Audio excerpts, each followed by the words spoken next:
interestingly enough, over the past year or so, I've been getting into a lot of vintage marching stuff. And I'm not talking about like drums or things like that. I've been talking about like implements, drum heads, sticks, things like that.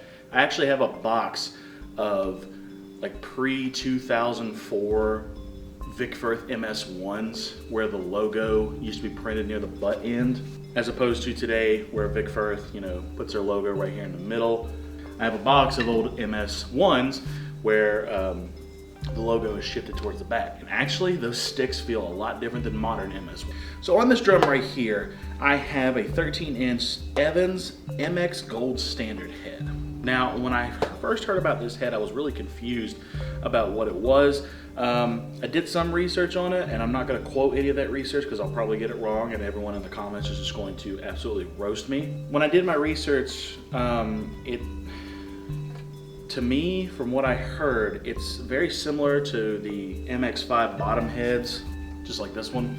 In it, it was that more 90s, early 2000s Kevlar sound that we know from old drum corps and college videos, where it was just high-pitched, pingy tabletop sound.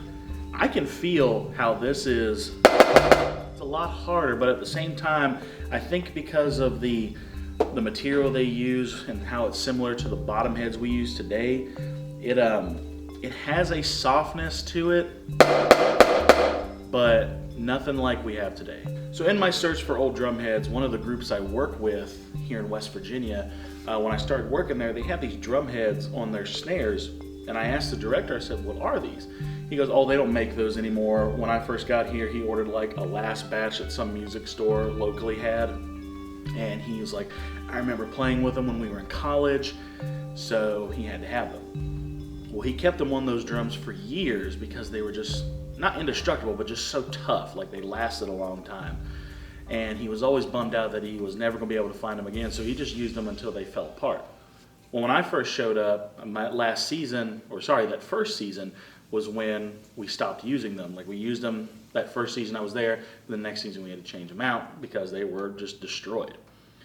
So finally I asked him, I said, what were they? He said they were the premier Tendura heads, drum heads made in England. And I said, well, what were they? He said they were just this aramid fiber drum head that was, you can crank the ever-living crap out of it, and you got this tabletop, rock-hard sound out of it. They were just amazing. And he said it's pretty much nothing like we have today. I said, you can't find them anymore? He said, no, I've looked. So this past summer, I got bored. I just Googled Premier Tendura snare head. And I guess I got lucky the time period in which I looked them up, and I found 5 of them for sale on Reverb and eBay. So I bought them, and we were like, you know what? We're gonna save them for a special season, like if we had more than 2 snares or just, a drum line that was just straight up destroying competition. And right after we agreed to that, I just got back on Google and searched Premier Tendura heads, and sure enough, somebody was selling another one. So I bought it, and I said, we're gonna use this one, and we're gonna use it this season. So we did, and here's a quick sample of what it sounds like.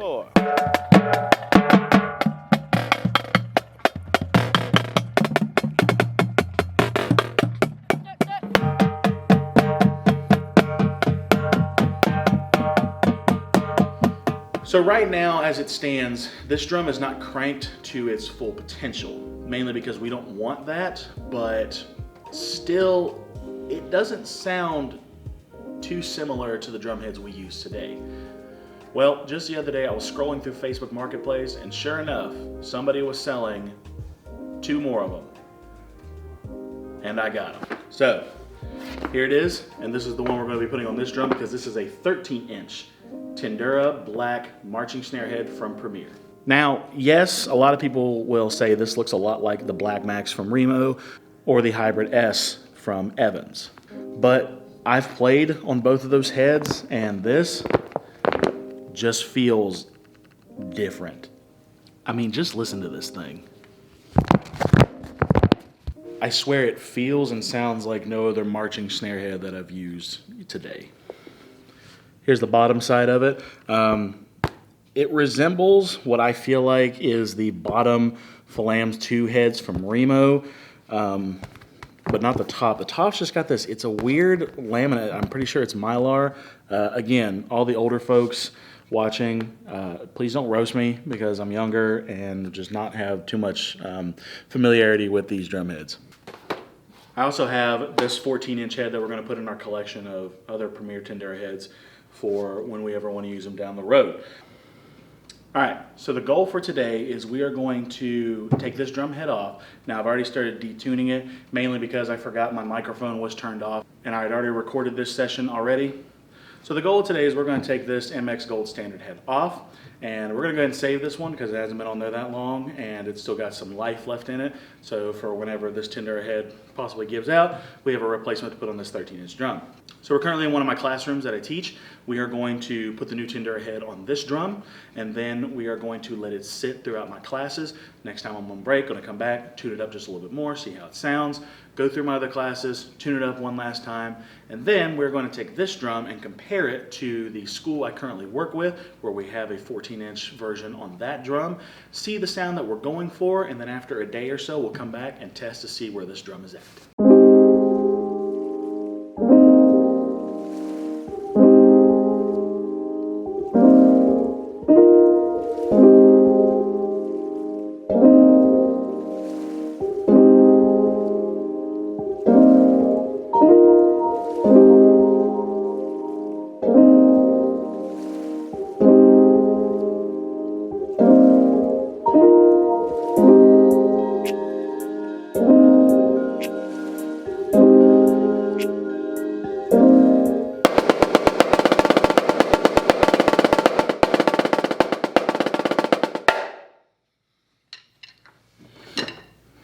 Nope, we're going to take it up just a little bit more.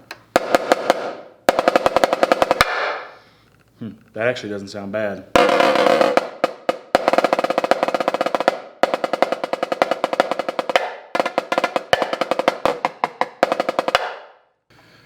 All right, so we're going to let this sit through one class, let the head just settle for a little bit. But for reference, it's currently 8:18 in the morning, and this is what this drum sounds like.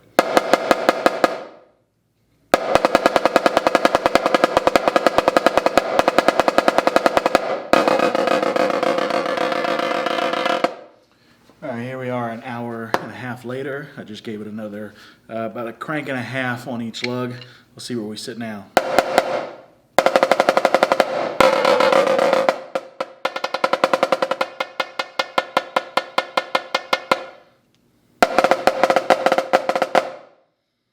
Still about the same, so we're going to let it sit for a couple more hours without even touching it. We have nothing resting on it, no drum pads. I'm not playing on it, just letting it rest.